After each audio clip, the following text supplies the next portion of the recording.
Welcome to another video.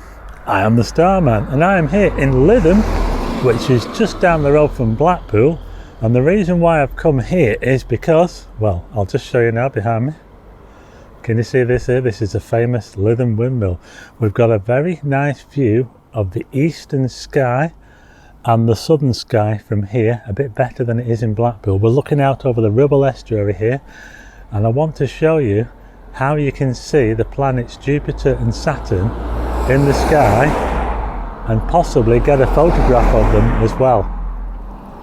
Yeah, so I've just parked up the Starbus there and we're going to cross the road over here to where this windmill is. Sorry about the traffic. And we'll have a look over the estuary and I'll show you where Jupiter and Saturn are. Let's go and check it out.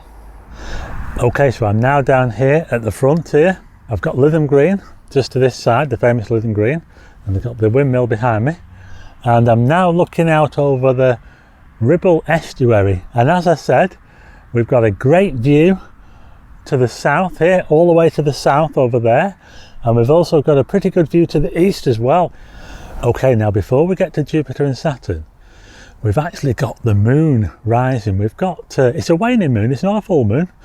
It was full last weekend, a few days ago.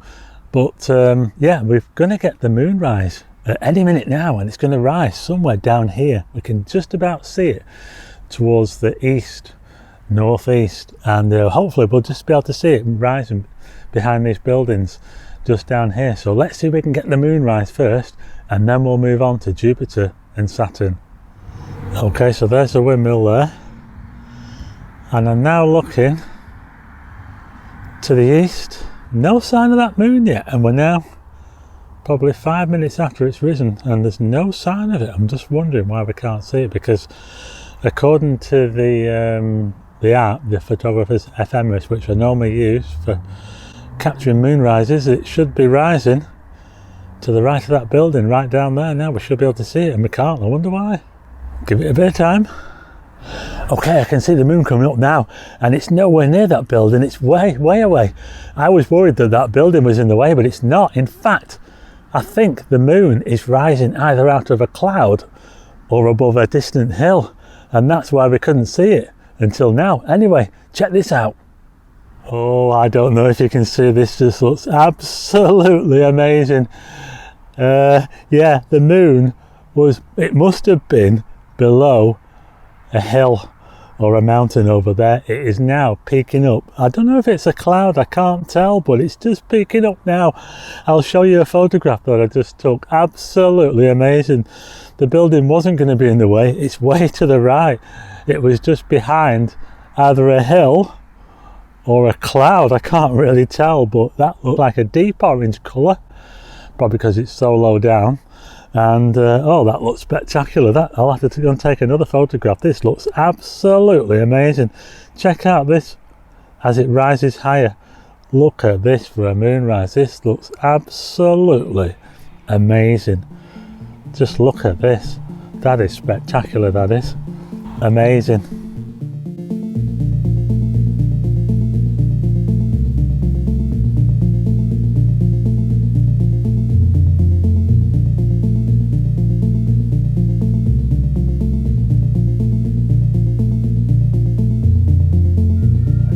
And just when I thought our view was going to be blocked, it wasn't blocked at all.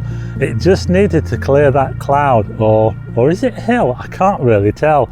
I don't know. Anyway, it's time to move on to Jupiter and Saturn now. I'm going to have to switch to my phone to start off with, because my phone picks up the sky much easier than the camera I'm using now. So the audio might change a little bit. So just bear with me.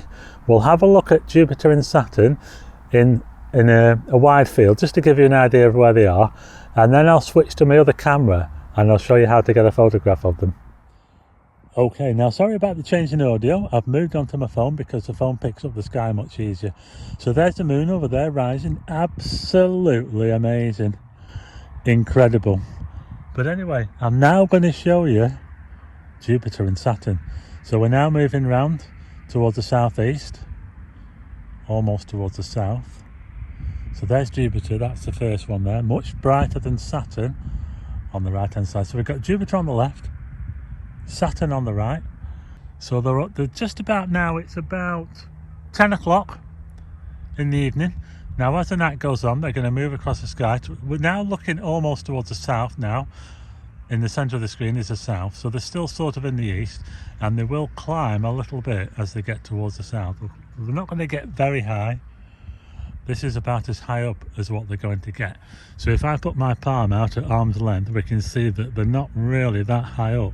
They're only about 25 or so degrees up. Okay, so you're going to have to bear with me now. I have to use my phone for this. It's so much easier than using my other camera that I have. I'm afraid I don't have a microphone for the phone, so hopefully the audio is not too bad. It's not windy, so hopefully there won't be any wind noise. And I'm now going to show you a close-up of Jupiter. Now I've got my camera here and I've got my lens on it, which is a 70 to 200mm lens, and I've got it all the way out at 200mm. Can you see?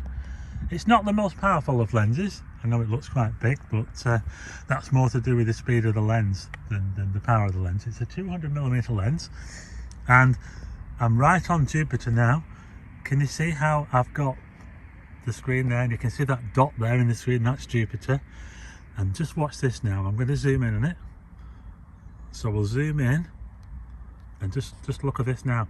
You can actually see the moons of Jupiter. Just look at this. Doesn't this look absolutely amazing? You can see the Galilean moons around Jupiter. Look at that.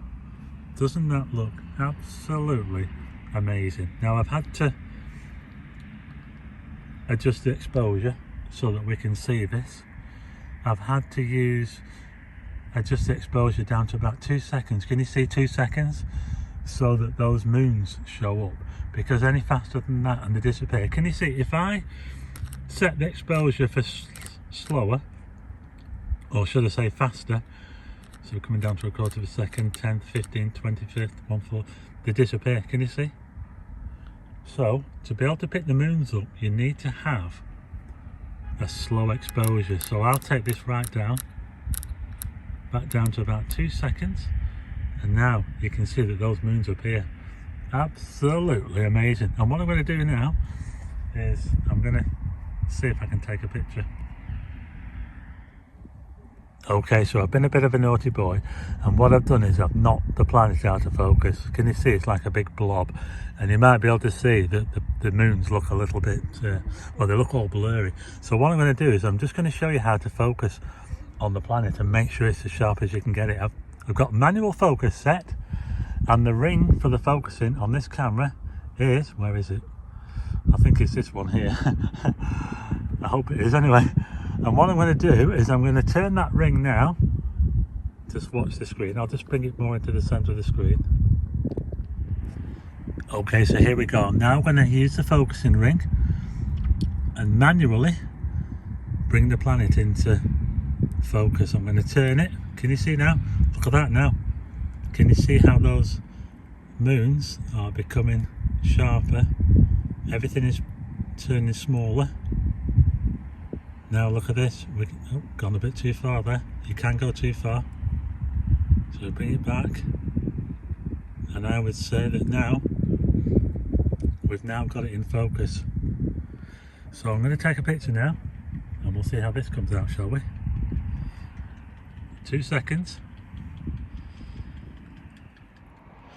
Okay, so I just took a picture there, 2 seconds, and I'll put that on the screen now. Now you'll probably notice if I zoom in on the picture now, you'll see that it looks like I've shook the camera. The planet and the moons are moving. Now I don't think I have shook the camera. I think that the effect is because I'm using a 200mm lens and I'm using a 2 second exposure. What that effect is, it's actually the planet moving through the sky. And because we're zooming into the pictures, because it's very tiny in the frame, and as we zoom in, we can actually see the planet and the moons moving across the sky. So what I'm going to do is we're going to take another picture now at half a second, and we'll see if we can avoid that movement of the planet. Okay, so I've just taken another picture now at half a second. I'll put it on the screen now, and as you can see, it definitely looks a lot sharper than the other one. Now I do think that that was to do with the movement of the planet, nothing to do with the camera shaking, but that is something you've got to watch out for when you're taking a photograph of the moon or stars or things like that. If you use a long exposure, you can get movement of the stars or even of the moon or something like that, and you have to make sure that you use the right kind of exposure that freezes it and makes it look like a point rather than something that's blurring across the sky. Okay, so I've managed to get a pretty good picture of Jupiter there and the Galilean moons by using a half-second exposure at 200mm. Nothing special. I mean, the lens is not that powerful. You might have one that's even more powerful than that. Anyway, I'm going to move on to Saturn now. Now, Saturn's a lot more difficult. It's a lot further away and it's nowhere near as bright, and Saturn is, of course, the planet with the rings. Now, I don't think that we're going to be able to resolve the wings using my 200mm lens, but we'll have a go, shall we? Let's see what we can do with Saturn. Okay, now I've just taken a photograph of Saturn and I used the same settings as I did for Jupiter, but just put this picture on the screen now and you might be able to tell that it looks like a bit of a blob, really, an overexposed blob. Now, we're not trying to bring out any moons around Saturn, we're trying to photograph the planet itself and see if there's any way that we can resolve, you know, the rings in any kind of way at all. So I ended up taking another photograph at a faster exposure, something like 1/5 of a second, and I'll just put that on the screen now, and you can see that we're starting to get a little bit more. You can tell that the planet is not circular, you can tell it's more of a disk, and that's all to do with the ring system. And I ended up taking another exposure, I think it was 1/15 of a second. That's fairly fast, ISO 100 f4, and I'm just going to put that on the screen now, and look at this now. And this, I mean, you could barely see it on the screen, you know, it was so dull, but you can clearly tell, looking at this now, that the planet, it's more of like a sort of squashed disk, should I say, and that's because of the ring system. Now, of course, we can't quite resolve the ring system, but there you go. It just goes to show that the ring system does give it that kind of squashed disk look. Absolutely amazing. So there you go, that was Jupiter and Saturn, and we also had an amazing moonrise as well, wasn't it? Absolutely amazing. Looks absolutely spectacular. That was a bit of a bonus, wasn't it? Anyway, I hope you like this video and you get a chance to get out and photograph Jupiter and Saturn yourself, or if not photograph them, just look at them and you know what they are. Certainly Jupiter looks a lot more obvious than Saturn, but you can certainly find Saturn if you can find Jupiter, and as long as you've got a clear sky to see them as well.